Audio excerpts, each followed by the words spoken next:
You are now tuned in to Black Compass Media, connoisseurs of battle rap and hip-hop culture, featuring the strongest team in media, Driz. Like, I give it a 7.5. Just off, like, that battle alone, would, like, I would go pay to go watch that battle. Polo. Yo, I guess I forgot everybody in battle rap. Super Thugs. Posey. Potato the Foreman. 2 biscuits. Man, I take another route. If it's smoke over wind and it's over him, and I take another route. 2 Gun. And Tony Bro. Stop with the questions here. You're not about to angle me into that corner. Providing the latest in commentary and entertainment.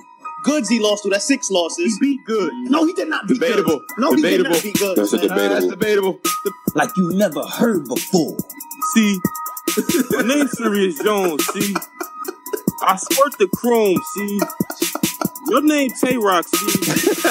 Like a brother happy to pay his child support. You just ruined Mad Bags just now. Like, Bro, Shaq don't even know how to fight. y'all niggas don't even book on URL. And he got 30. Black Compass Society in the field.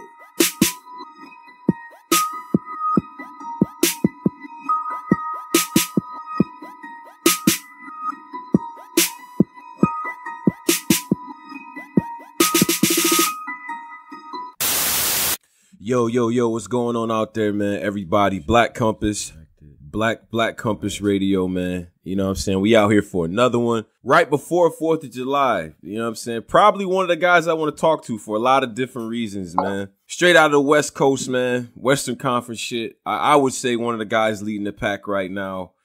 We got B-Dot. B-Dot, what's going on, bro? Hey, what's up, Tony, bro? Just chilling, man. How you doing?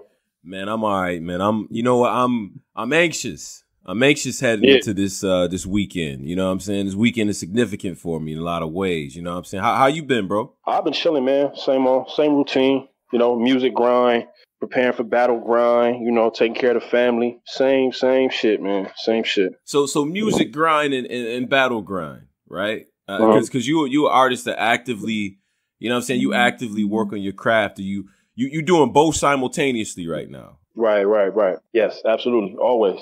Got to, man. You got to. But I mean, because some rappers make it seem like it's, you know what I'm saying? You got to be ambidextrous for that. Like, how do you get in both bags at the same time and still be good? Well, you definitely got to shut one down. You feel me? Luckily for me, my album is like, I think last time we spoke, I had told you I restarted on my album because of the little indie deal that I got into and shit.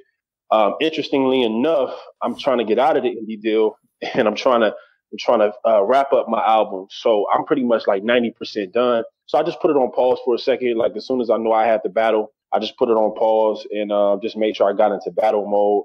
I ain't really been in the studio. I've been in the studio a little bit, just touching up on shit, but not really, you know, creative mode because it's a whole different, you know, thinking process creatively. So now, man, I just, you know, for me personally, I got to shut one down to do the other one effectively, as far as just being on a genius level with it or a master level or to my highest optimal level. I have to shut one down to be able to be the greatest at the other. So I shut down the music shit for a minute, you know, just to focus on this battle. And then when the battle's over, I'll get right back to it.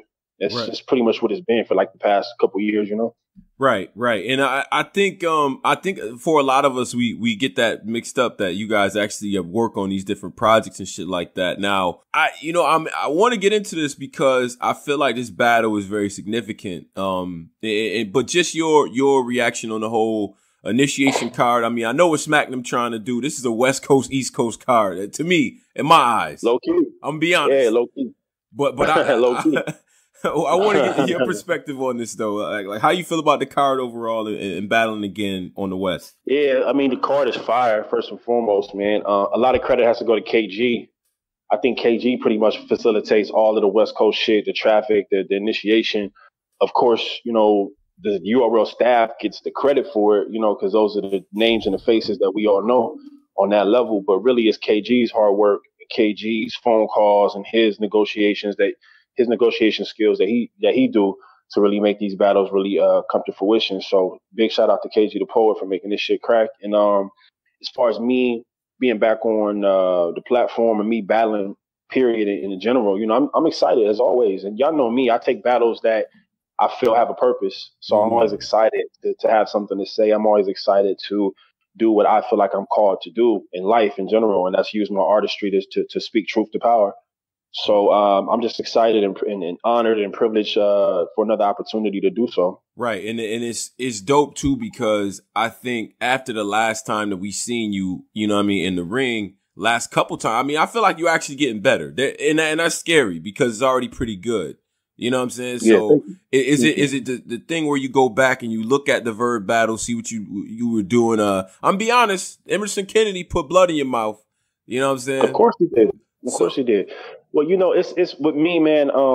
What I want to break, the narrative that I want to break through conversation with the media, such as yourself and other platforms that I'm on interviewing. Let's talk There's just always been this false narrative about me, and I guess it came from the Danny Myers battle because nobody's seen me operate at that level prior to that, and so since that battle was just so amazing on both sides. And since I shocked the world so much with my performance, I think everybody just put me up on this pedestal. And then these false narratives get created where I'm supposed to just, you know, wipe the floor with every opponent because I'm just so great.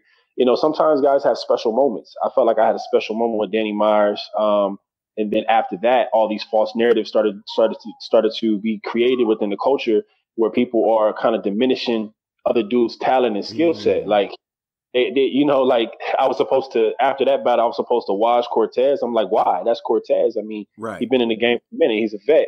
Then after that, I was supposed to watch Verb because he had some bad performances.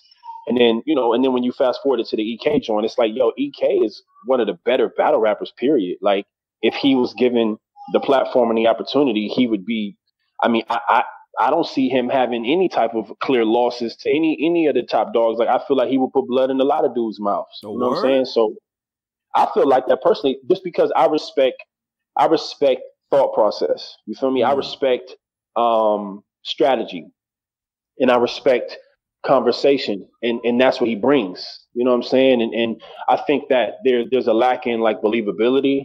He's not really a street dude. And so maybe he loses points there. But in terms of like his approach and how he writes, I think that he can hang with a lot of dudes, you know what I'm saying, with majority of dudes in the game, period. And I just think that I gave him the platform to showcase that. You know what I'm saying? And once again, a false narrative was created like, oh, who is EK? Like, I had people actually hit me up, you know, after the battle, like, yo, I never even heard of dude. And I'm like, yo, so think about that whole perception. Like, that's crazy. Like, y'all know me. I'm B-Dot. I've been in the culture for a couple of years now. And some dudes really don't know who EK is at all. Like, that's wild. Right. So that's an automatic advantage for him. Like, could you imagine me as good as I am right now? Could you imagine me if I just stepped on the scene and like niggas was really like, I never heard of B-Dot? Like, that would be the extreme advantage because I would literally be able to showcase my talent to the world for the first time. That'd be the first time you see me operating at such a level. So chill out, Malcolm. Be fun. So no, my son be wilding. But yeah though, fam, I just feel like there's false narratives created about me going into matches, and then when my opponent does well, because in every situation my opponents know that they have to step it up to the plate, and they have to have substance. They have to bring a conversation. You feel me? And when they do so, when they perform at a high level, somehow my skill set gets diminished or gets disregarded just because my opponent stepped it up. You know what I'm saying? So it's weird. But you've earned that though. You've earned that type of respect, and I would say in a short amount of battles. So that's the thing. It's like if you're gonna battle at the frequency that you battle, they have to all be impactful. Yeah. You've managed to make all your battles important. So now, you know what happens in the fans' head, and I say that I don't say that insultingly because I'm a fan myself. And I feel the same way. I'm like, we ain't seen him in a while. We know the next one gonna be powerful, but it seems like you always have to lower expectations for let's get to these false narratives that been knocked down over the last like year and a half or so. Because I had a couple. B-Dot, you already know. I was holding that Lux clone talk. That was me early on. No, and listen, man, I get it, and I don't even, I'm not mad about any of the critique that I face. I just think that I'm done with the hype. You know what I'm saying? Like, don't overhype me no more. You know what I'm saying? Like, I've been here enough. You feel me? I got my PG out the way. We did that. I've been battling for last couple years. I don't want the hype. Like, don't overhype me. Just go, just let me go into my battles and do what I got to do. And if y'all appreciate the skill set and the hard work and the dedication I put in and what I craft, then show me the love after the battle. But, I don't need the hype before the bout. Oh, B-Dot about to kill him. He about to do this. He about to do that. It's just unwarranted. And quite honestly, I personally don't feel like I didn't earn that yet. You know what I'm saying? You don't feel like you've earned that yet because the narrative is that you one of the guys that have this it's partially the fans, it's partially the work that you put in, but there's the idea that you get to skip the line. Like you wanted to skip the line guys. You know what I'm saying? I did this whole poll about who had the best skip the line performance between you, Twork, Loso, you know what I'm saying? Like people who just came in and just you have to do a poll about that?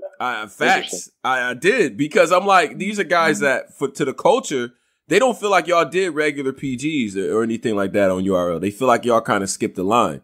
But you don't seem to have that sense of entitlement though. Yeah, in terms of me skipping the line, I never felt like I should skip the line because of skill set. That was never my argument. And I never was pushing the line that I was better than any PG class that I was supposed to be in. Like I was supposed to be in the Mike P and Tink class and Chef Trez and all that. And I wasn't. That would have been wild. Yeah. Like actually, the very first PG that was supposed to be set up was me and Trez. Interestingly enough, we both didn't want to do PGs. You feel me? Trez dodged the bullet. I'm gonna be honest, but go ahead though. My bad. Nah, I wouldn't say that, man. Shout out to Trez. He's amazing. But I say all that to say, my shit was never about skill set. It was about the attention that I was garnering outside of that stage and the views and just the accolades that I was just, garnering outside of that stage. I just felt like, look, like, fam, you can't just, it's just not fair to put me into this mix with these guys that got like, 20,000, 30,000 view battles. And I'm over here putting up, 200, 300K on a league that has 3,000 subscribers. Right. Like, it's like, I just felt like that should be respected. If we looking at it from an analytical viewership perspective, if it's not about skill set and it's about a brand and what can you bring to the table, then that was my argument. Like I'm bringing something to the table, fam, that nobody in battle rap has done and nobody in battle rap will do. You know what I'm saying? Like, in my opinion. But do you feel like skill should ultimately trump everything? So it's not the situation where you be like, you know what? I got this many views. I'm in this much acclaim. I'm in this many tweets and shit like that. So you can't battle me over there, even though you're talented. Like, are you moving like that? Because that's the other part of that sword. Okay. So if you going about it like, and you saying, you know what, it's not my skill set. It's that I'm in high demand, high acclaim, high views and shit like that. You know what I'm saying? Do you feel like skill should always, like, how do you reconcile that with skill and matchups? You know what I'm saying? Because as you go further with this shit, people not gonna sign you up for certain shit because they're like, well, bro, his name is over here. You know what I'm saying? Do you feel like that should be a determinant factor on matches, like how much acclaim you got and shit like that? Like, that's an interesting one. That's an interesting question. No, I don't feel like it should be. Me personally, I'm not about skill set matches per se. I'm more so about does it make sense? Is there a conversation to be had?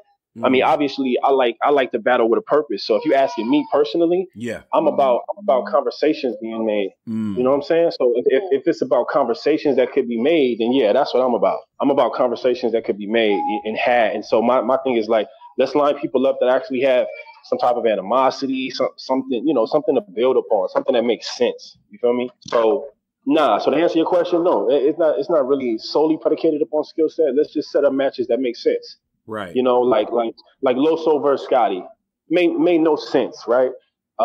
There's no narrative there. There's no argument there. It's just something that they wanted Loso to do, which was dope for him because he got to do it on Gnome. You feel me? But in terms of like the matchup, it's just one of the matchups that didn't make sense. Shout out to him for doing it though, because he about to just skyrocket after that. But right, when I look at that on paper, I think if anybody looks at that on paper, they're like, "What is that?" You know what I'm saying? It's just not a matchup that made any sense. Yeah, I agree. I think Loso, for his part, he's professional and he did what he needed to do. Now the one, okay, so let's break you down real quick. So we get through the early Lux talk, right? Because honestly, whenever anyone comes out, y'all niggas all sound like somebody else anyway, right? Like Wavy sound like Surf, somebody sound like Tay Rock, somebody sound like Verb. They always do that if you young and you good out here. So you kill that narrative. You kill the whole, because when you first came out, I'm like, he's spitting conscious. I don't know if he bought that. Like the next time you show up, it's all like you talking that shit, that street shit. You know what I'm saying? So you kill that narrative. Now the other narrative that's left over is the whole kind of being selective about the battle thing. You know what I mean? And then now I see you battling Mike P, and I know the type of content you coming with. You know what I'm saying? Is it just like what is the motivation there? Like walk me through the Mike P motivation. I gotta understand that. The Mike P motivation is interesting, to be honest, because we had words back in the day. We had like disagreements and shit, but we actually became cool. Like I don't really like battle rap niggas. Like I don't fuck with a lot of battle rappers because, like for real, like bro, I kid you not, these niggas is fraudulent, homie. Like nigga, like dog. Battle rap niggas. What like bro, like how? They just not real, bro. Like they really here to entertain, and I respect it. But it's like, my nigga, like, where we from, you just can't be outside talking like that if you not that, bro. Right. You feel me? So I see niggas rap a certain way, and then when I meet him, and I be like talking to him a certain way, I'm like, oh, this nigga ain't really built like that. Like, wow. So that leads me to believe that you're an entertainer, you're an actor. You get on the stage and you act, and that's cool. Mm-hmm. But I say all that to say, you rarely find people who are true to themselves, and Mike is one of those dudes. So I got a handful of battle rap homies that I truly fuck with.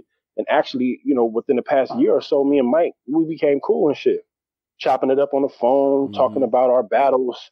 You know what I'm saying? He hit me up after the Loso joint, hit me up after the EK joint. I hit him up after the Suge joint and the YK joint. We just show mutual respect as MCs and shit. So it was weird when they was trying to make it happen again. KG was pushing for it, and I was just like, we cool now. It's kind of weird. But I thought about it. And personally, I feel like, no disrespect to my partners outside of Geechee Gotti, I feel like I'm the West. Because it's what you can't just be like, oh, I'm from here, like I'm from LA. So my thing is like, I'm from here and I push the line though. Right. Oh, okay. Okay. I like this. I like that second part. I like that. Yeah, like I push the line. You feel me? It's like, they got this whole Western Conference thing, and that's cool. I don't really want to be a part of that. You feel me? Because there's a lot of goofy niggas on the West too that I don't really want to fuck with. Wait. We don't want to be a part of the West, the movement because. Nah, I'm not. I'm not part of Western Conference. I'm not part of Western Conference. It's goofy. It's goofy. The people in it or what? The message? What's going on? The people in it. The people in it. The message. The whole thing is goofy. It's too all inclusive. It's too all inclusive. You know what I'm saying? Like, listen, man. I don't know where these niggas is from or how they move and how they get down. But listen, bro, I'm telling you, this is funny, bro. That shit funny. It is funny. It is funny. It's hilarious when you think about it. I mean, it's hilarious to think that Utah is the West Coast. That's fucking hilarious. The culture don't even match. Right. The culture doesn't even match. Arizona barely matches culturally. You feel me? You got a small pocket in Arizona that you can compare to LA culture. You know what I'm saying? So that's how Arizona gets it passed, because they got a small pocket like deep down in Phoenix and shit. Like South Phoenix and shit in the city of Phoenix, which I'm frequently out there, and I fuck with them. Like, they got an LA culture, but outside of that, it's all inclusive West Coast shit. Utah is the West Coast, New Mexico is the West Coast, all this extra shit. I'm like, bruh, it don't really make no sense because we're not pushing the same line. And honestly, none of y'all is really pushing the West like Cutthroat, like me. Like I'm pushing the West, like I'm like West or nothing. I'm like, dog, we've been getting rap. This is the same shit that happened in the music industry. And I said it in the third round when I mentioned like NWA and shit. It's like our West Coast lineage, like they pushed the line for us to be able to be in the music industry. Exactly. You know what I'm saying? And paid a heavy price for it. And they paid a heavy price for it. And they went against all the odds for it. You feel me, fam? So I'm like, that's what I'm doing now. That's what I'm doing for you niggas that's going to turn around and have like, bruh, these West Coast niggas don't really want to see me on. You feel me? It's a couple niggas like it's Geechee, Danny, like the LSC crew. And the only reason why I'm a part of that, LSC, because LSC, left side connection, right? Left Side Connection. I think Battle Rap Cruise is goofy in general. It's just a goofy concept. Yeah. But I'm a part of LSC because there's actually like a business model. There's a business, like Diz got this whole shit mapped out. Shout out to Diz. He got all kind of business plans for the group and a lot of shit that makes a lot of financial sense that caught my attention. And we doing music. Like we about to drop an album. It's a bunch of shit. You feel me? Yeah, you feel me? So I want to be part of shit like that. I don't want to just be part of a movement just to say, oh, we all geographically from here. You know what I'm saying? But then I'm hearing whispers behind the scene. Niggas be hating on me. Niggas be saying this about me. I'm like, bro, I don't got time for that, bro. So I don't know how we segued all the way over here. No, I like this. I like because you do carry the West Coast on your back, and you know what? I tell people from the new battlers that we have up here, from like Milwaukee, Chicago to the older veterans. When you do the regional, like battle rap loves regional wars. They just do. Like we like the rivalry. Yeah. The best time in battle rap to me will always be the Midwest movement era because of what the Midwest was trying to do. So right. I like to understand this incentive, but for you, this Left Side Connection joint. So the members, you, Danny, Geechee, Diz, who else is a part of that? I think Rum is. I'm not sure. I think Rum is. He don't really be too active in the group chat, but you know, homie could be busy or whatever. I'm not sure, but I know actively that's really pushing it and really, you know, show up to the studio sessions and really record music and, you know, all that shit. Me, Geechee, Ilmac, Daylight, Danny, and Diz. Okay. Yeah. That's a formidable squad, bro. I would love to see y'all take that show on the road at some point and, you know what I'm saying, or have motherfuckers come over there to you. Records. Yeah, and that's the thing. Like the battle shit is cool, but we got dope records, like legitimately dope records. Like I was just on the phone with Geechee the other day, and we both like, damn, when we gonna drop these records? It's really up to Ilmac because it's through his whole little studio situation, and so he's sitting on all the records and shit. So we waiting to see what Ilmac's move is. I know he just put out his project, so maybe that's what's holding the shit up. But we got enough records to at least drop an EP, like at least a seven joint EP or something. You feel me? So me and Geechee is really on that. And shit, and you know, Geechee probably the dude out of the crew. Me and Geechee probably relate the most. You know, obviously, he's a Crip. You know, I have a Pyru affiliation, and we come from the same background, probably more so than anybody else in the group. So we talk a lot, we build a lot. You know, we trying to do the 2-on-2 thing and shit like that. So outside of Geechee and my LSC, you know, comrades, it's just nobody else pushes the West like in a way where it's like, nigga, I'm representing. It's like niggas push the West because they want to assimilate to the whole structure of battle rap. Like you know, niggas knocking at the door like, please let us in, please let us in. We the West. Like I'm like, we the West. Fuck you niggas, blood. What's black? You feel me? Like that's me. You hear that shit? That's what I'm saying. You know what I'm saying? Like that's what I'm saying. I'm like, right. Are you kidding me? Right. Like this whole battle rap shit is structured off gangster shit. I'm like, nigga, do you know where we're from? Like, why are we not taking advantage of the fact that this is really what, unfortunately, because I'm not trying to glorify it, but this is really what our lifestyle is predicated upon daily. Yeah. So how are we not the real representation of that? And I'm not saying other regions don't get it in on that level. I'm just saying, like, that's what LA is known for. Like, unfortunately, once again, I'm not trying to glorify it. It's such a interesting like dichotomy when you speak like when you talk about it, because half of me is like the shit is bullshit, and the other half of me is like, but we're in battle rap where everybody's supposed to be a gangster. So if all y'all niggas is gangsters, then we need to show y'all who the real gangsters is, because this is what we really from like every single day. Yeah, and that's what it's really about, and that's why Geechee is so special, because he's really like the personification of that shit. You know what I'm saying? And that's why he does so well and shit. And I'm like more of a balanced. You know, fucking got out, did 12 years in the pen, got out and read some books in that motherfucker. You know what I mean? Like I'm more so on that end and shit. Right. So yeah, I say all that to say, yeah, man, shout out to whoever's in the Western Conference. It's whatever. I'm just not from there. Right. I'm not from there. I understand that. And I do like the passion behind the West Coast. I feel like you carry that banner pretty well. Now, you made a few niggas uncomfortable with that third round against Emerson Kennedy. I'm be honest here. It's a lot in that round that I really want to get to.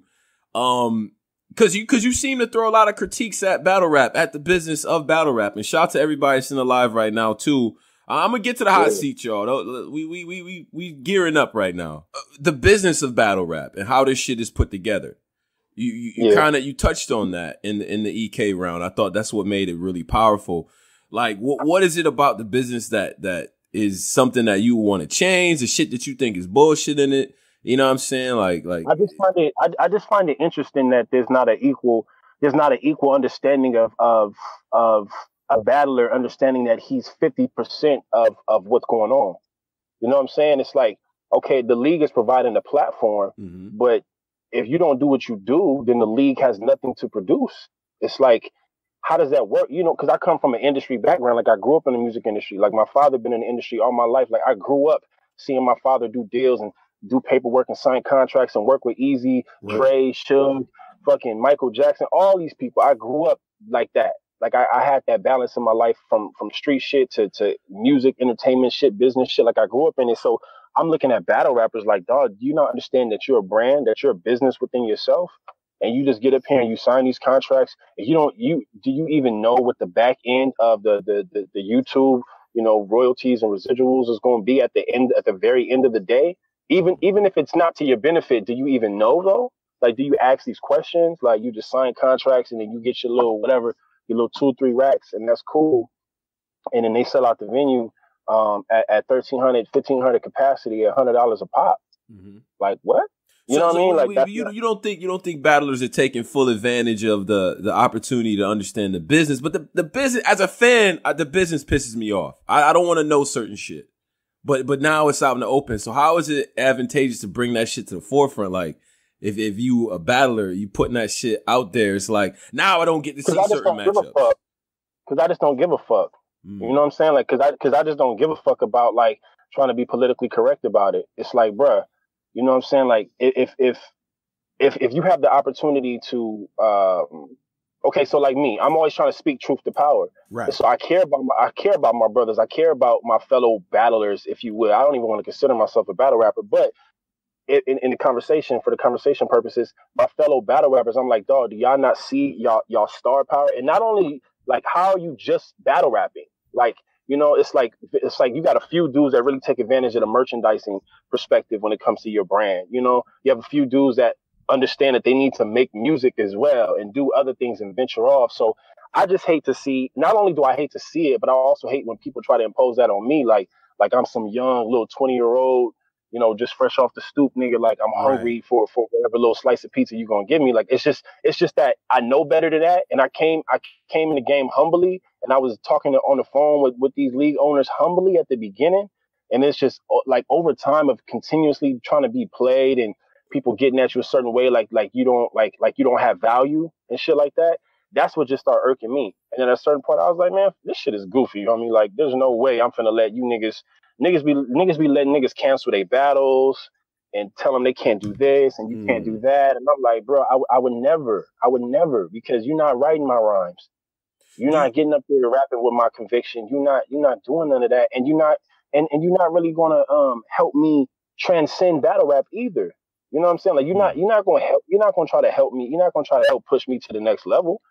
You know what I'm saying? That need to be in the contract. That need to be in all the negotiation. That what needs to be in the like what? That the league, that the platform has to put marketing dollars behind the brand. Like, what do you advocate for? If they're trying to lock you down as a brand. If a league is going to approach you and say, I want to sign you to my league to where you can only perform on this level, my next question is, okay, what are the benefits of that for me outside of just battle rap?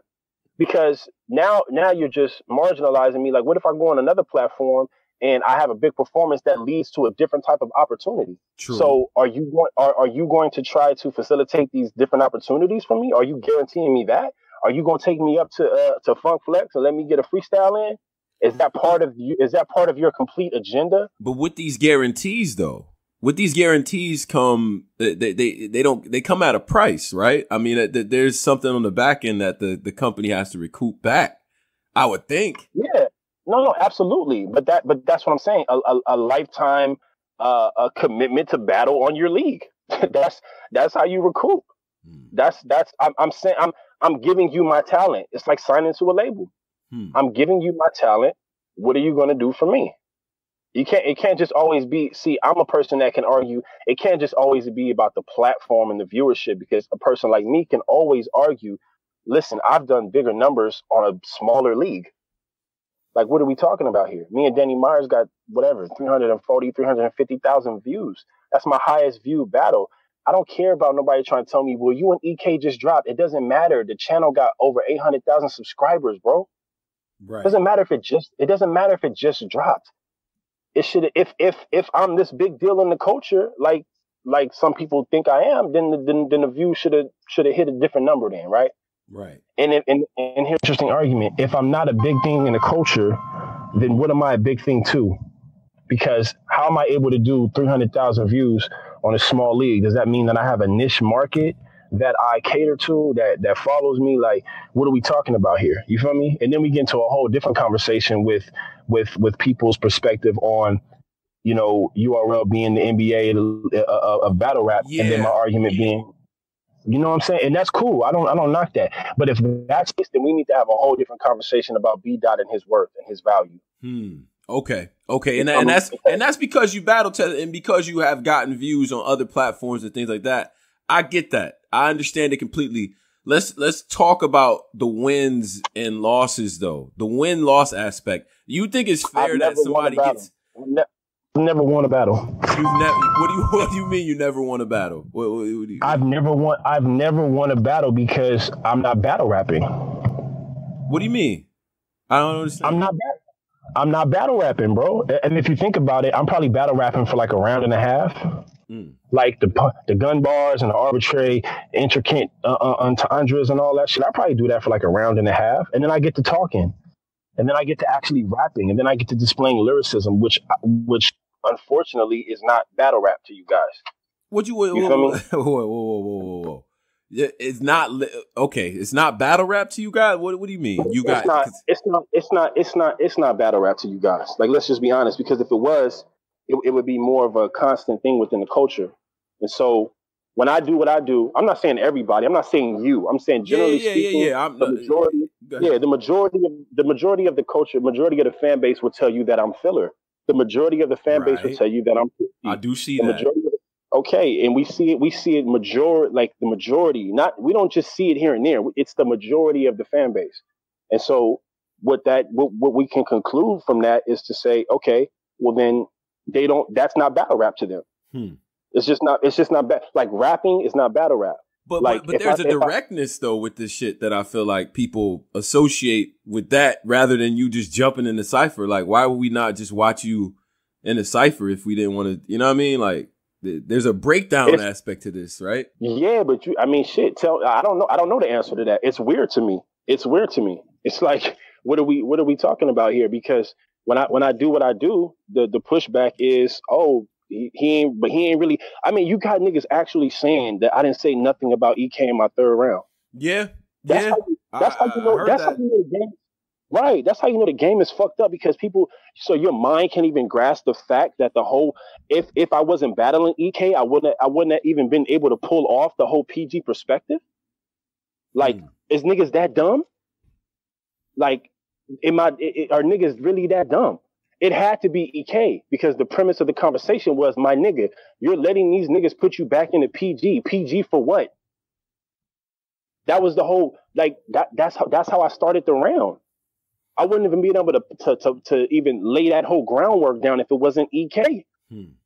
Like, that's why I don't understand. Oh, he didn't say nothing about EK. I opened up the whole round talking about how EK had to do a PG again and how he retired from battle rap, came back and got demoted. Whoopty. It laid the groundwork. When I write, because I'm not a punchline rapper that comes up with punchlines and then tries to think about space to fill it up with and think about setups. I don't rap like that. I rap like normal MCs rap, where we rap with fluidity.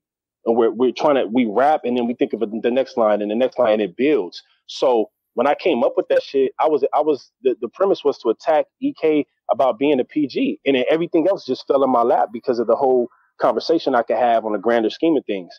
But if it wasn't versus EK, it wouldn't have happened like that. It probably wouldn't have happened at all. Okay. You feel me? Okay. There's Nobody else you can, because a lot of people are saying that they felt like that third round was about Smack. Now they appreciated it. I appreciated it. I thought it was more so about Smack and the West Coast. Those are the takeaways I had on it. No, of course it was. No. Of course it was. Like 80% of that was 80 to 90% of that was, and of course the 10 to 15% perhaps was directed towards EK. But my point is, it depending upon the opponent and the conversation. Like if that was an East Coast PG dude, the conversation would have been different. Like the whole layout was only because it was EK. That's what allowed it to happen that way. And so that's why I be like dumbfounded when people be like, "Oh, you didn't address EK." I'm like, "Damn, man!" Like the whole thought process was based off EK having to do a PG and how West Coast dudes get treated. And even though he's from Utah, he's considered to be a West Coast dude. That's what laid the whole groundwork for the shit. Right. I don't think. You know what? I'm gonna go back. I'm gonna listen to that because that's really where I was with it. But the directness and indirect bar thing, I really think people are just selective at this point. You know what I'm saying? Like either they fuck with that from you or they don't. Because I know when certain people not direct, then they get a pass. Other people, then it's like, oh, money is super random and shit like that. You know what I mean? So, like I'm done trying to figure that part out. You feel what I'm saying? Yeah, I get it. But yeah, so if we can transition over back to back to battle rap, back to Mike P and shit like that, and not wanting to be called a battle rapper. I find that is that because you make music or you feel like it's a bad title to have? Like why the focus on that? I just don't think I do what these other dudes do. So, it's like, so what's the objective? What are we being graded on? You know what I mean? Like, what's the skill set being graded upon? Usually or predominantly, it seems to be punchlines. Who had the best punchlines? And I'm a punchline rapper. I'm not finna entendre you to death. I just can't do it because I'm just too much of a lyricist. Like I want to rap. I want to get to a point. I want to say shit that makes sense. You know what I'm saying? I'm too much of a lyricist. I can't go without rapping. Like I don't want to sit there and come up with a punchline and then write a bar before. I can't do that. I don't want to do that. You know what I'm saying? Right. I want to rap. It's too much of a formula and shit like that out there right now. It does seem like the shit comes in waves. You know what I'm saying? It seemed like a lot of people trying to do what Nitty and do what Twork are doing. Speaking of, who are you fucking with right now? Who do you think is doing their thing? And like, if I know there's some aspect of competition here. Who do you think is in league with the shit that you writing right now? Well, once again, I don't think nobody is doing what I'm doing. Like, so I can't even like compare to like what I'm doing. But in terms of battle rapping, I think that Nitty and Twork is just out of here. You feel me? Like, I think the shit that they doing is just not even. I think that they're the best by like a landslide. It's like not even close. Wow. Yeah, I don't think it's close. I think the shit that Twork is doing is like next level creativity. And I don't want to say that to slight like Danny. I think Danny's one of the best punchers to do it. But I just mean, just some new fresh shit, some shit that gets me excited again about battle rap. When I watch Twork, I'm like, okay, he's doing something different. He's doing his punches are just creative. And then Nitty too, like it's just too. I just can't understand how them two niggas even think like that. I just think it's genius. I think it's genius, bro. I just watch it and I'm really in awe. So I would say off the top of my head, I mean, I like a lot of people, don't get me wrong, but off the top of my head, I would say Twork and Nitty for sure. Just because I think it's important, like, what do you think about, concepts, punchlines, like lyrics being lifted? And you seem to have a little bit more of that lately of guys sounding the same, doing the same type of thing. Like, what would you attribute that to? Like, have you seen that? Is it a big deal to you? It's supply and demand. In any business, you see what the consumer is asking for and you supply it. That's what I see. You're not about to say it's our fault, bro. You're not about to say that. Hey, listen. This is. It's not necessarily your fault, but if I'm trying to sell something to a consumer base and I see the homie over here selling it very effectively and doing very well for himself, I'm gonna copy. If I have no no thoughts about branding and integrity and the integrity of myself, like a lot of these battle rappers don't. If I don't have any integrity, then yeah, I'm just going to look at the next guy and say, well, what's his formula and how is that working for him? And I'm going to, try to do it the same way. I try to give the fans and the consumers what they seem to be gravitating towards that he provides. You know what I'm saying? That's what I see personally. I just see a lot of dudes trying to do not necessarily the same thing, but just the same, trying to get to the same result. And honestly, it don't bother me that much. Like I don't know. I mean, I don't watch everybody, but the people I do watch, and I see some similarities. Like you got the Lou Castro dude, but he seemed to be really cool with Twerk. Yeah. So that's his man, and he sounds fucking just like Twerk to me. You know what I'm saying? Like he sounds exactly like Twerk, and it's like, but that shit is dope. He's dope. Like I don't know, but you asking the wrong guy because I'm the fake Lux, so I don't know. You feel me? Like, so you gotta throw that one back in there. I wonder how long people will hold on to that narrative. I feel like at this point, the people that still got that narrative they just never was gonna like you anyway. I'm gonna be honest. I mean, you can't shake that one. Nah, real quick, I was just gonna say, the funny thing is when I do see people that say that to me or whatever online, I dig a little deeper, and then I find out what the real issues really are. Like you'll have somebody on Twitter be like, yeah, you a fake, tweet me like you fake ass Lux. I go to their page and they're like a super duper Christian and shit. Yeah. Like, you feel me? Or you know what I'm saying? Like, and just today some nigga was like, Mike P finna 3-zip you fake ass Lux. You got Lux balls in your mouth and whoop de whoop, saying all this wild shit. I go to this page, nigga from Long Island. Oh, okay. You're from Long Island, so of course you're gonna feel that way. Here, baby. Here, mama. So yeah, man. But honestly, it doesn't really bother me anymore because I said this analogy before on the phone with somebody, but it's like, listen, if somebody whooping your ass. Oh, I said the analogy that I often say, I said it on the phone with someone before, is that if you get into a fight and the nigga whoop your ass, you have to defend yourself or find a way to beat him. But what you cannot do is just be like, oh, that nigga whooped my ass, but he fight just like Mike Tyson.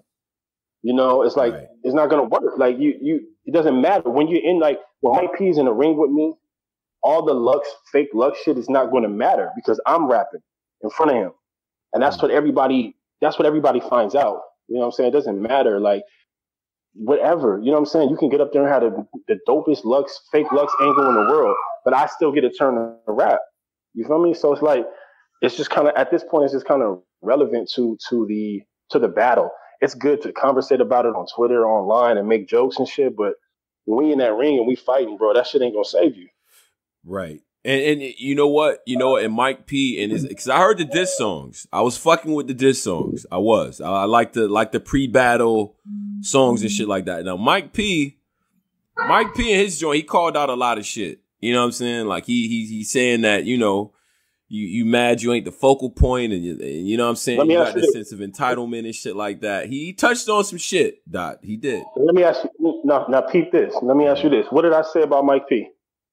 Your shit wasn't, you wasn't going crazy. You wasn't going at, your whole shit wasn't at him like that. You wasn't. Oh, okay. Okay then. You wasn't after him like that. Listen, I cannot be that much smarter than the culture.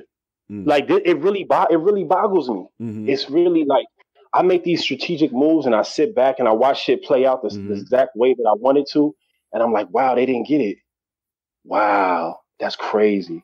They did not get it. But you weren't super direct in that joint. I mean, you painted the narrative that he typically goes for like what was the line, like a Mikey he'll eat anything, like he'll. It was nothing. Now that we're closer to the battle, it don't matter that I say this now, but that was bait. That was bait. And he bit the bait and he regurgitated so much of it back to me. Like, it's just like, yo, wow, you didn't even peep that move. That's crazy. And then you got people, oh, Mike P's diss track was killing B-Dots. I'm like, wow, fam. I rapped for like a minute and a half about a bunch of other shit, and then I told Mike P he better have his hair in a bun and give it to Mikey. He'll eat anything.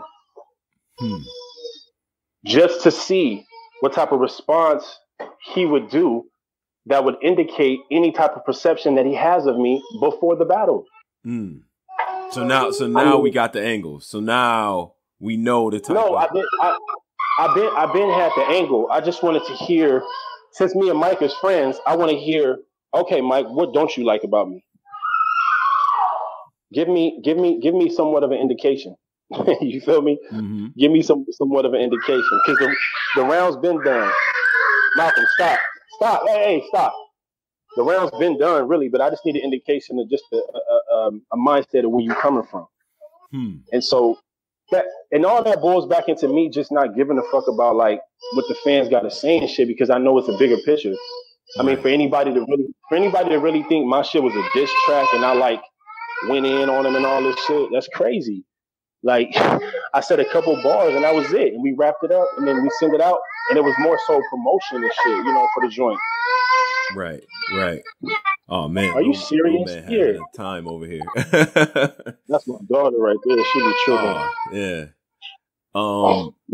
But I mean, so when I looked at it, I said, you know what? I see it's a little bit of a toe in the water. See what's going on and shit. And you actually could rap. I just was surprised at how Mike came back at you when you hearing some of the things that he's saying. Are you just dismissive? Like, nah, that's bullshit. Or if he come with this angle, he gonna get killed. Like, what? Like, yeah, bro. If he, I don't think he will. I hope that he's smarter than that. But yeah, the shit he was saying was like, wow. It's like, really, like that's the approach, or that's any if that's any indication of any potential angles, you know, it's just gonna be a long night. It's gonna be a long night. You can't create conversation with me based off your assumption of my moves. Right. Oh, you're a hypocrite. You did that third round, but you back on smack. How you know I'm not gonna do another third round like that? True. He don't. You don't know. You don't know. I might have a reason why I'm back on smack. I might have some more shit to say. You know what I'm saying? So it's not.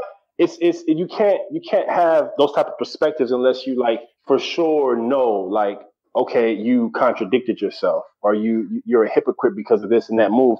This is chess, so these moves are not even finished. The game is not even over yet, and you have a perspective on moves being made, and that's what let me know. It's just Mike is a good dude. I like Mike, and I think he's really talented. But that's what let me know, just in terms of like having a conversation with me or substance. Mm-hmm.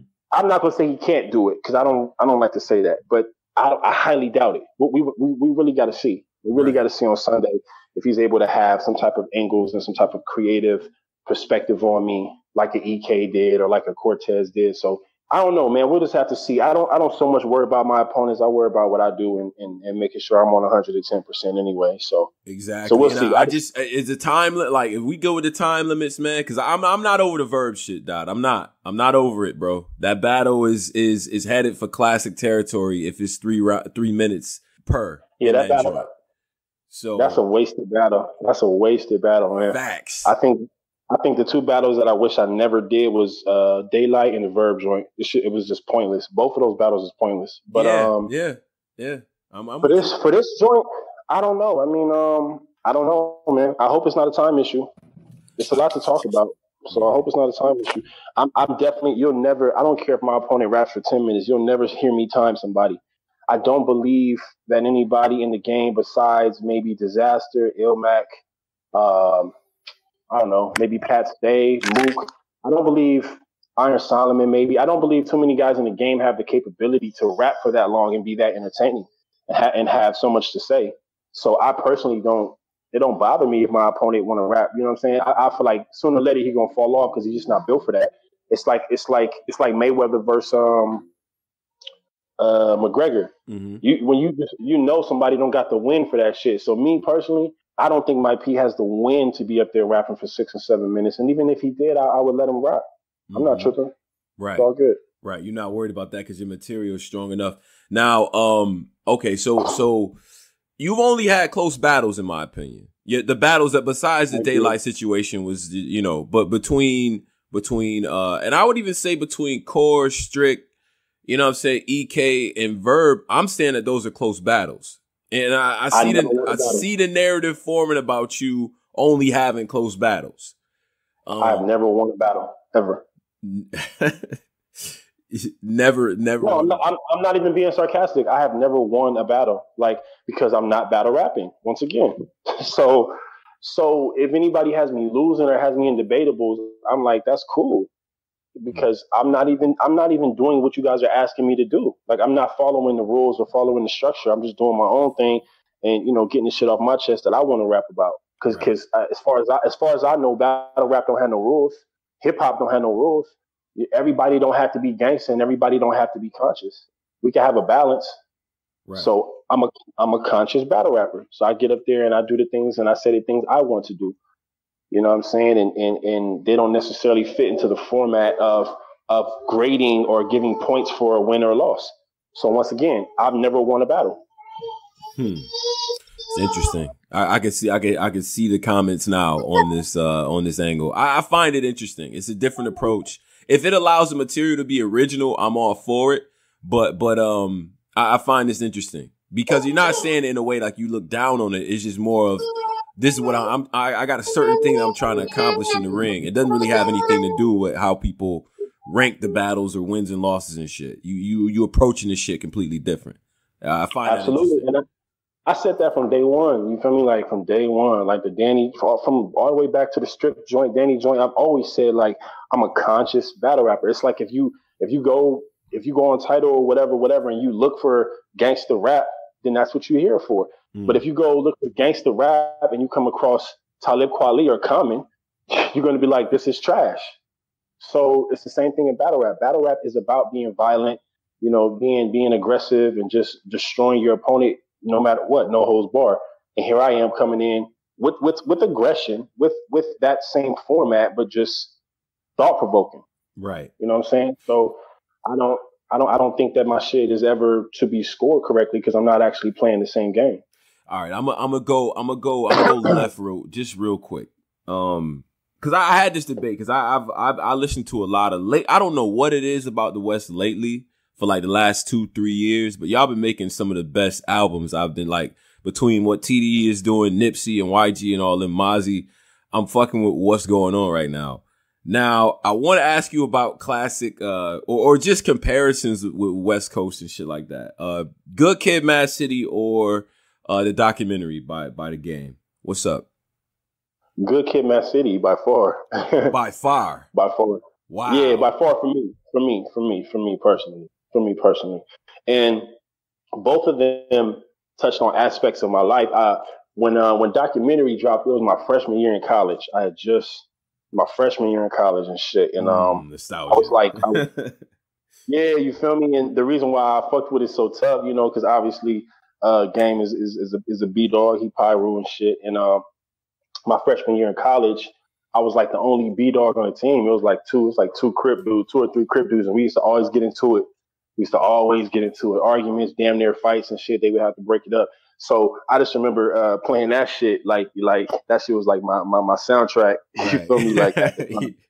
And then obviously Good Kid, Mad City is like, so like me and Kendrick got so many similarities because I was never like the jump out dude. I was never like, you know, gunning shit down and popping shit. Like I was never necessarily that. You feel me? I was just from the neighborhood, from the environment that breeds that. But I can relate to Kendrick in that sense with the title.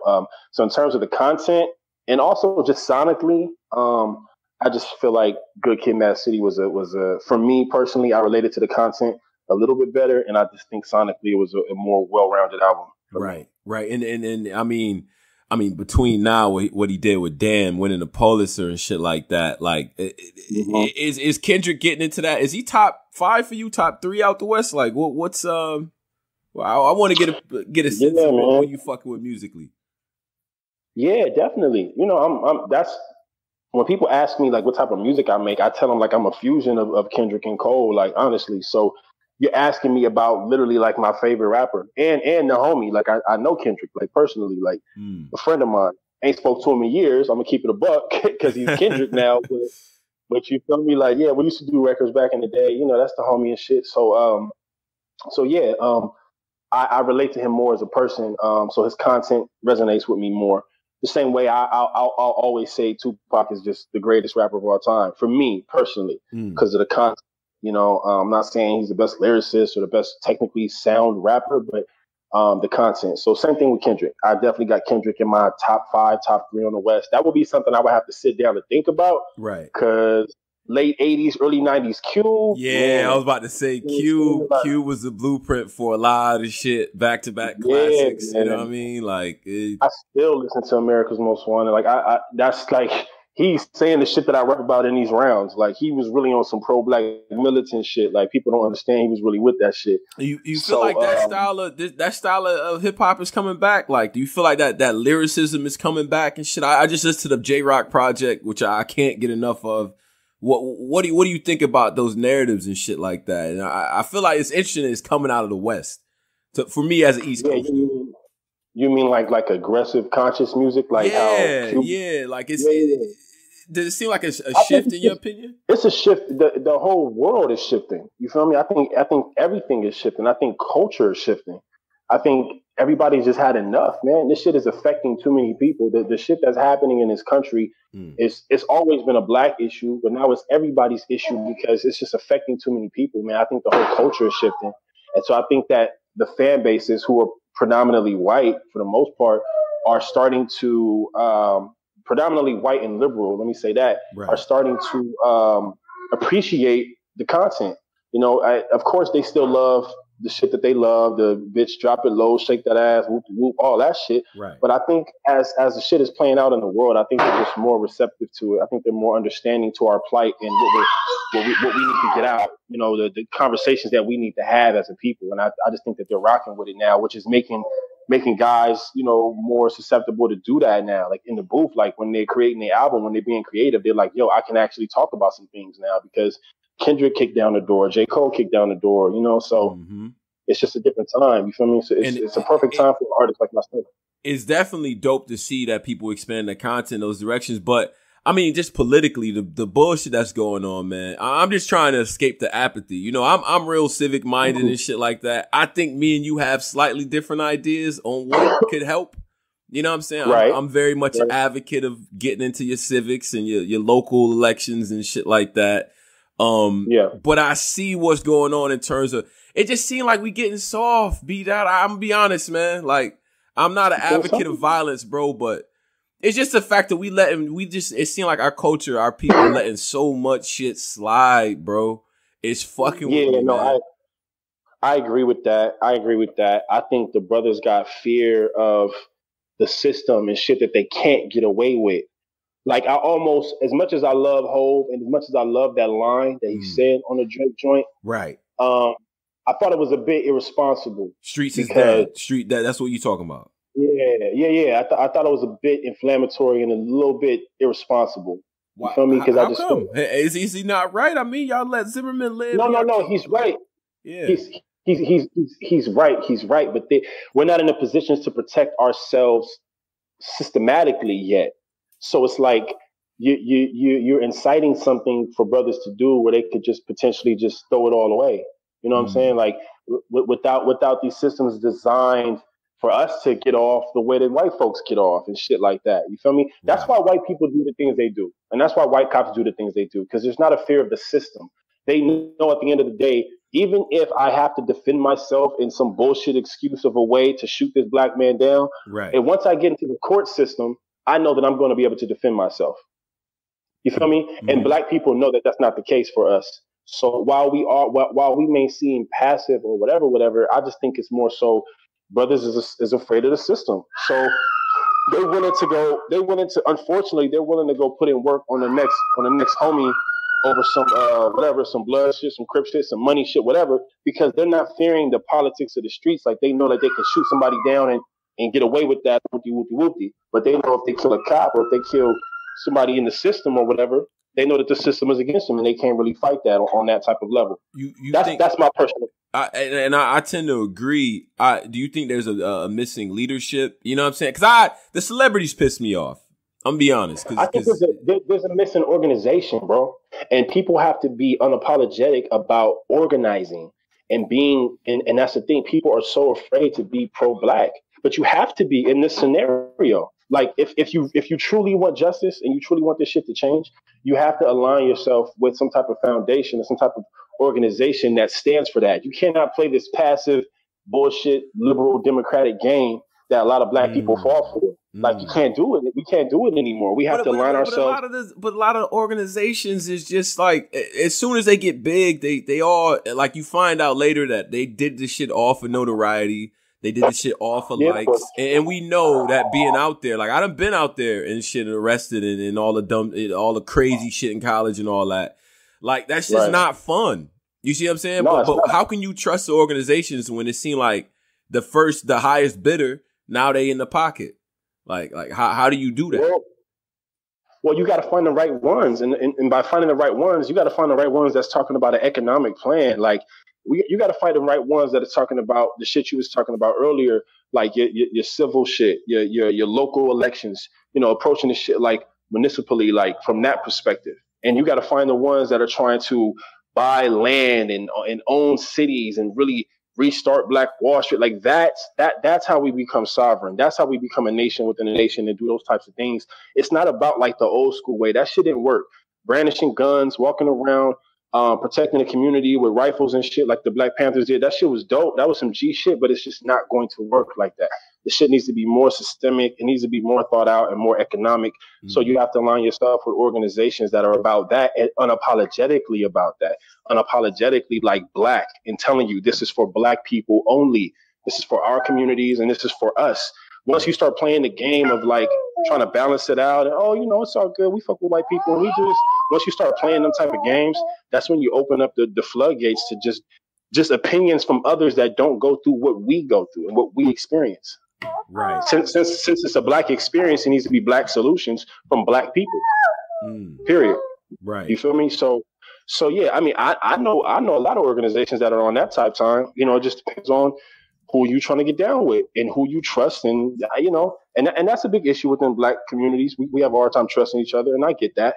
But hey, man, at a certain point, we got to do something. We got to do something because this shit right here, this presidency and this shit that's going on. I mean, God, every motherfucking, like, I mean, Obama couldn't even say certain shit out loud. Like the way Trump is moving out here just reaffirms all this shit. This motherfucker about to go meet with Putin on the low. On the low.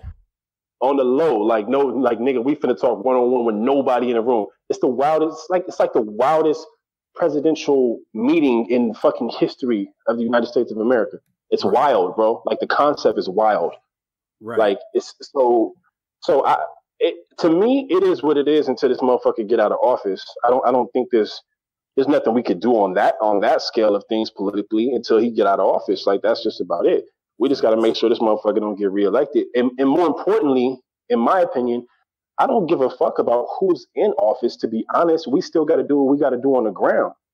Period. Yeah. It could be Obama. It could be anybody. It could be another Black man. It could be whoever the fuck. I don't trust none of them motherfuckers. I don't fuck with Democrats or Republicans. It's all this sick, cynical game that they got going on for me personally. So I'm like, let's just build shit from the ground up and, you know, govern our own communities. And there's blueprints to it. We see it, man. Everybody else does it within their own communities. Asian motherfuckers don't give a fuck about voting. It was last time. I didn't vote this time, but I voted the 4 years before. Yeah. So I didn't see no Asian motherfuckers in line at all. Niggas don't care about who you vote for. Well, I'm from LA, so maybe it's an LA thing. I'm not sure. But out here, Asians, they don't give a fuck. They got Koreatown, they got Chinatown, they got their own shit. They don't give a fuck about who's in office. They do their thing.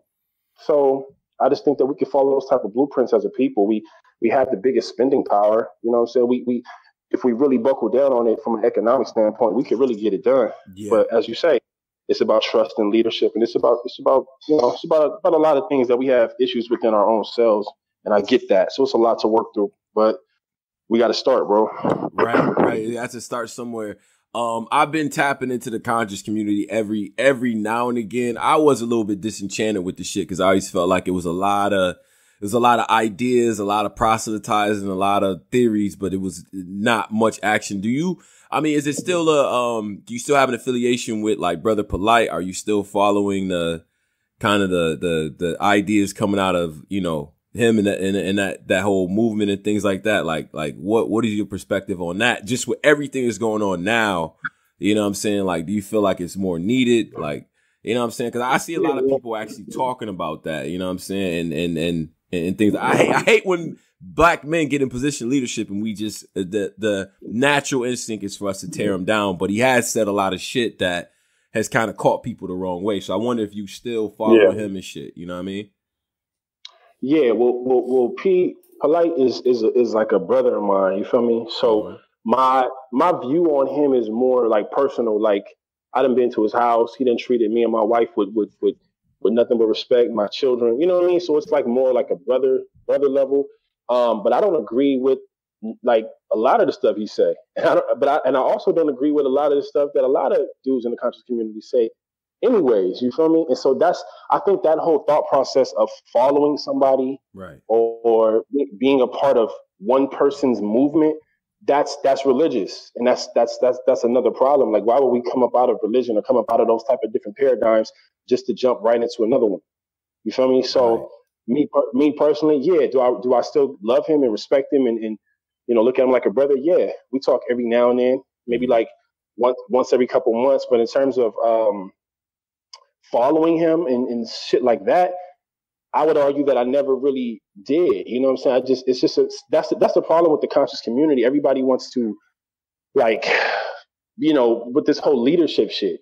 I'm not one that necessarily believes in the idea of like a patriarchal type of like leadership type of happening within the culture. I think that it should just be, you should get down with like-minded individuals and form an organization and make shit happen. And there should be no face of the organization or no, oh, this is our leader. It should not be like that, because, you know, how the saying go, you cut the head off the snake, the whole shit is over.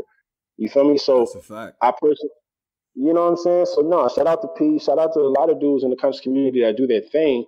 But I think that the conscious community, that even that saying, the conscious community, is just too broad, and it just includes too many different schools of thoughts that I don't even fuck with.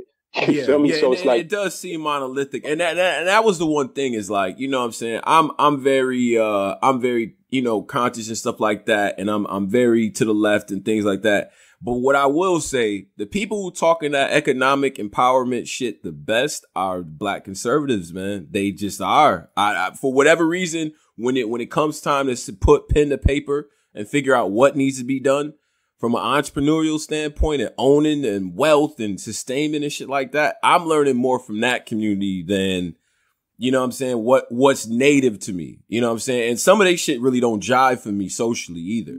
Like, I can't take race out of the equation. But when it comes to the ideas of trying to rebuild and establish black wealth, they talking that shit the best to me.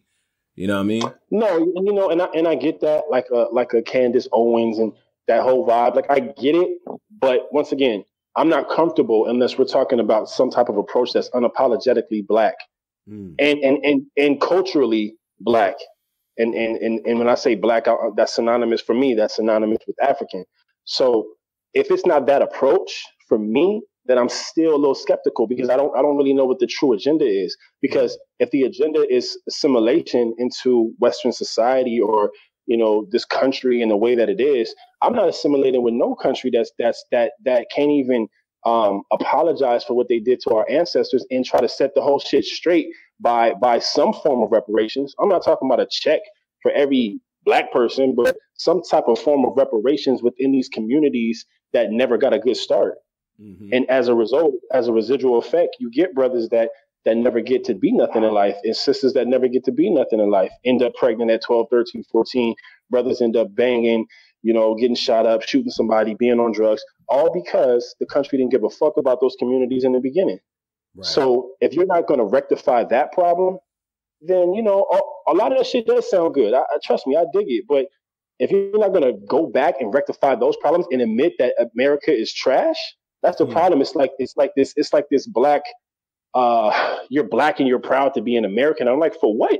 These people fuck with, like, you know what I'm saying? Like, these people, It's just crazy. Like these people fucked over your ancestors, and they have not done anything to rectify the situation. And now you're this black Republican that wants to say, you know, blame everything on the liberals and the Democrats, and that's cool because I don't fuck with Democrats neither. But my thing is like, okay, but what are you really talking about in terms of the history of our people in this country?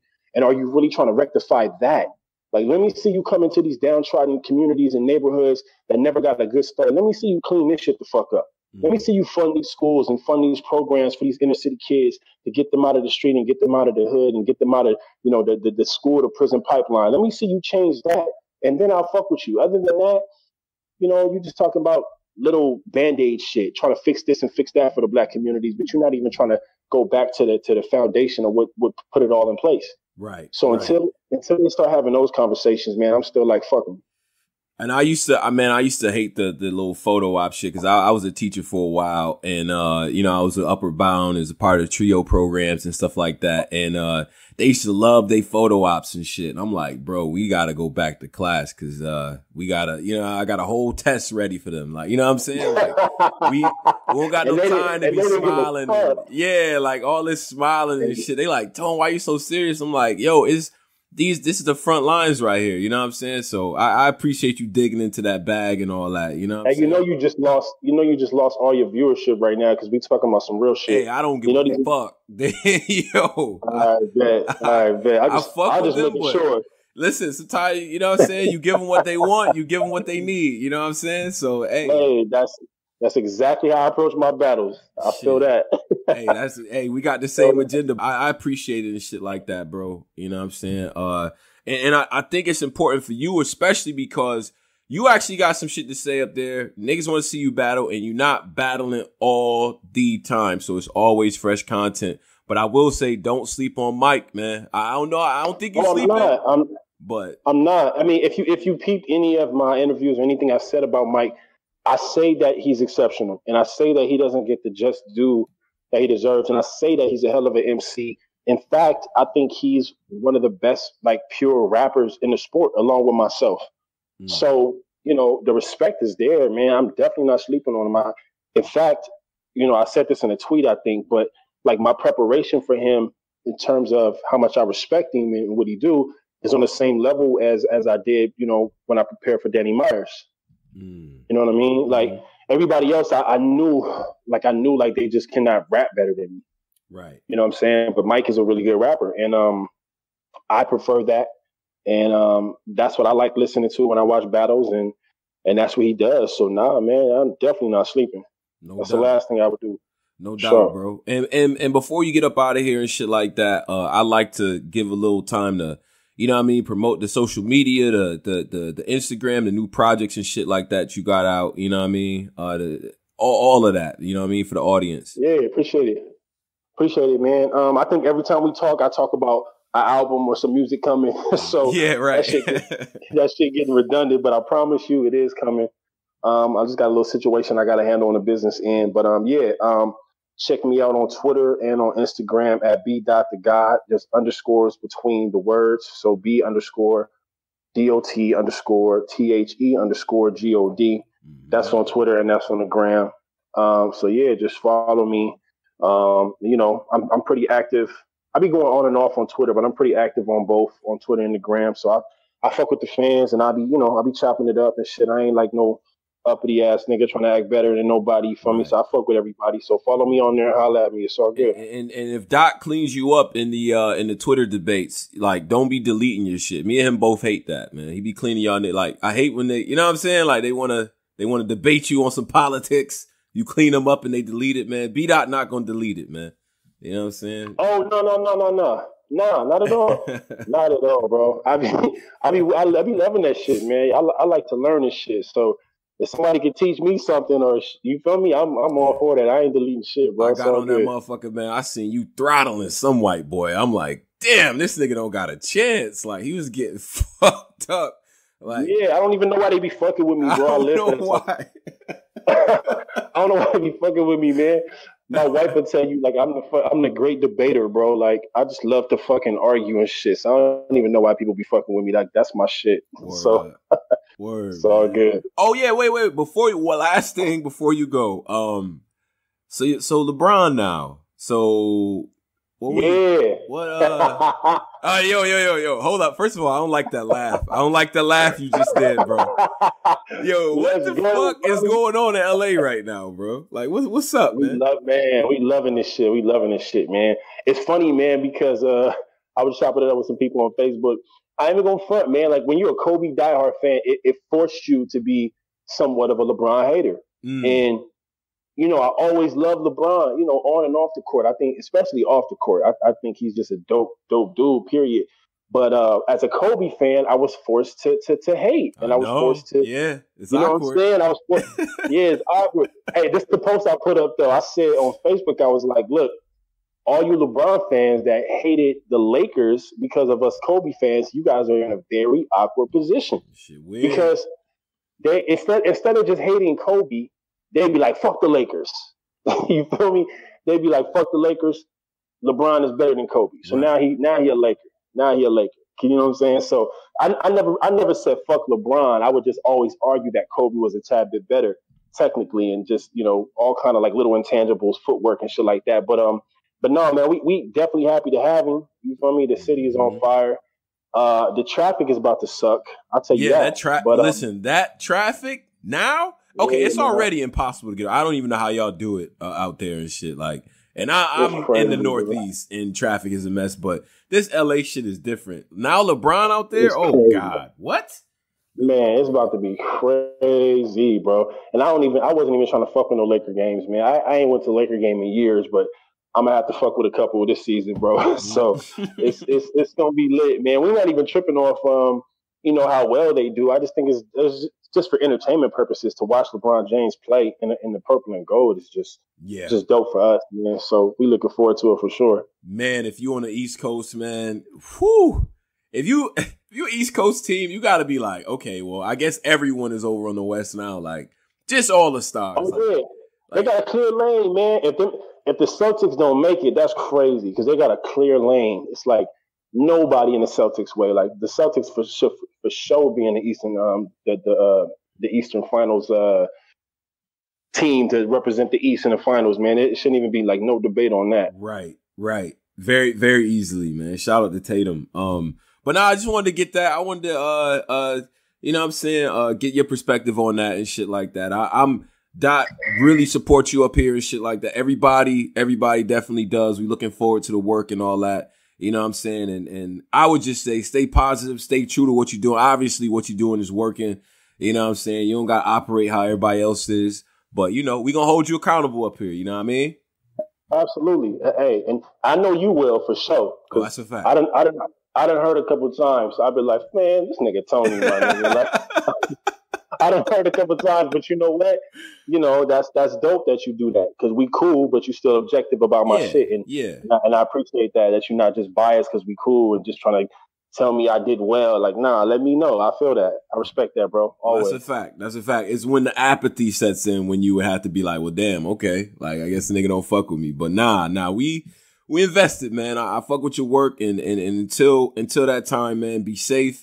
You know what I'm saying? Out here until initiation and go ahead and fuck Mike P up, man. Nigga might have a couple bets going, so, you know? No doubt. It's going to be a good one, bro. I'll tell you that much, though. It's going to be dope. No doubt. All right, you be good, bro. All right, no doubt, family. All right, yo, that was B Dot. Shout out to everybody out there live that's listening to us and shit. You know what I mean? I think so. I think a couple things. I like B Dot's approach. I like the fact that he's able to you know, he has a sort of a mapped out plan for each opponent and shit. The fact that he's taking Mike P and that means he has something to say. He's not going to just take a battle just to take it. You know what I'm saying? Obviously, you know, as a rapper, as a talent, he's actually gotten better. You know, I don't know how many people have seen that, but we got to see, man, because this man has nothing but close battles, bruh. Definitely, man. You know what I'm saying? So we got to see what he does. We got to see what the work is about and shit like that. As we head into the fourth and shit, I'm going to just give a little breakdown of the schedule. Some of the team is going to be away for like this next week or so. It's just a real busy week amongst the staff and shit like that, but we still going to hold it down. Got a bunch of drops. This last interview is going to come out and everything on the YouTube and shit like that. but we're going to continue as regularly scheduled and things like that. Now, I see what y'all saying, man. I know. The team is busy. Wives, families, kids, work, that type of shit. We coming up into the holiday. For all of y'all that are on the Patreon, bruh, that story, Posey's story time with Posey, you don't want to miss that shit. Like this, the shit that he's about to work on is gonna be crazy. You know what I'm saying? So you want to be a part of that. I will be doing my little live sessions and all that. My lives will actually live on the Patreon. So I'll go live from my channel and shit like that. And we'll upload them to the Patreon so that you have them. You know what I'm saying? And then, but after that though, you know what I mean? On top of that, I should say, we're going to still have content coming out on the channel. So hit that up and hit me up too. You know what I'm saying? What you like, what you don't like. I take all criticism, critiques and things like that, things of that nature. Initiation card coming up. Order that card. That's on this Sunday. Drizzy will be there in the building for y'all niggas, man. So, man, like I always say, man, salute the battle rap. Salute to the culture, man. Go watch battles. You know what I mean? Keep engaged, man. And y'all be safe over the 4th of July. And I do want to say RIP to my father, born on the 4th of July. You know what I'm saying? If I don't talk to y'all again, y'all be safe out there, all right? We up out of here. Black Compass. Salute. Black Compass Media Podcast in the field.